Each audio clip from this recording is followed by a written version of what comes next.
அனைவருக்கும் கணித வணக்கம். இப்போ பார்க்க போகிறது 7ஆம் வகுப்புக்குரிய கணக்கு 2ஆம் பருவம் பயிற்சி 3.1ல் 5ல் 4வது கணக்கை பார்க்க போகிறோம். பின்வரும் எண்களை அடுக்கு குறியீடுகளாக ஆக்குக. 3125ங்கிற ஒரு நம்பர் கொடுத்துருக்காங்க. அதை அடுக்கு குறியீடு வடிவத்தில் எப்படி எழுத போகிறோம் அப்படிங்கிறத இப்போ பார்க்க போகிறோம். 3125 பகா காரணி முறையில் நம்ம என்ன செய்கிறோம், வகுத்துக்கிட்டே வரோம். 1 வரும் வரை வகுத்துக்கிட்டே வரணும். இப்போ நான் 5ல் முடிகிறதுனால 1ஆம் இலக்கம் 5ஆல் வகுக்கிறேன். 6 5 30 மீதி 1, 12ல் 2 5 10 மீதி 2, 25 5 25.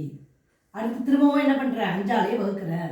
1 5 5 மீதி 1, 12, 2 5 10 மீதி 2, 25னா 5 25.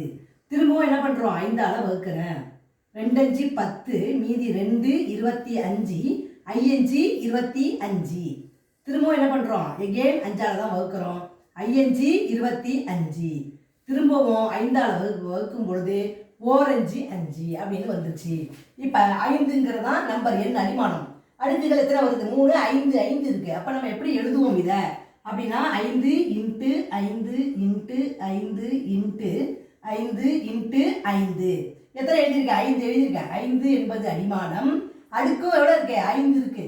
அப்போ இந்த கணக்குக்குரிய விடை என்ன வருது, 5 அடுக்கு 5. therefore 3125 அடுக்கு குறியீடு என்ன கண்டுபிடிச்சிருக்கிறோம், ஆன்சரு அடுக்கு குறியீடு இஸ் ஈக்குவல் டு 5 அடுக்கு 5. இது மாதிரி தான் நம்ம அடுக்கு குறியீடு வடிவத்தை என்ன கொடுக்குறப்ப கண்டுபிடிச்சி போடணும். புரிஞ்சுங்களா?